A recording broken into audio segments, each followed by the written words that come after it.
வணக்கம் மக்களே. பொது சிவில் சட்டம் அப்படின்னா நீங்க எல்லாரும் கேள்விப்பட்டிருக்கீங்களா? ஆமாங்க.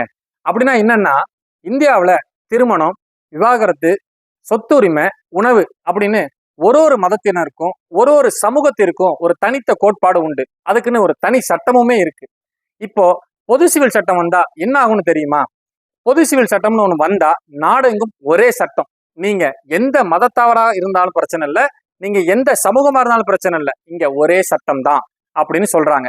இந்தியாவிலேயே பொது சிவில் சட்டத்தை முதலாக மாநிலத்துல சட்டம் ஏற்றியது உத்தரகாண்ட் மாநிலம். தற்போது குஜராத் மாநிலத்தையும் அது சட்டமா ஏற்றியிருக்காங்க.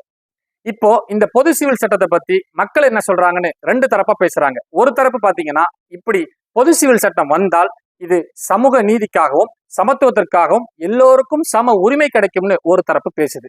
இன்னொரு தரப்பு பாத்தீங்கன்னா, நீண்ட நெடிய வரலாற்று பெருமைகள் கொண்ட ஒரு தேசிய இனத்திற்கான எங்களுக்கான மக்களுக்கான இது மாபெரும் எதிரான சட்டமாக இருக்குன்னு சொல்றாங்க. ஏன்னா அவங்களுக்குன்னு ஒரு தனி சட்டம் அந்த காலத்துல இருந்து இப்போ வரையும் நடைமுறையில இருக்கு.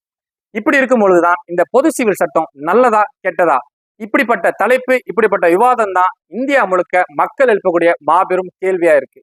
இந்த சட்டத்தை பத்தி உங்களுடைய கருத்து என்னன்னு கமெண்ட் செக்ஷன்ல சொல்லுங்க. கருத்து சொல்லி சொல்லி நாட்டை திருத்து.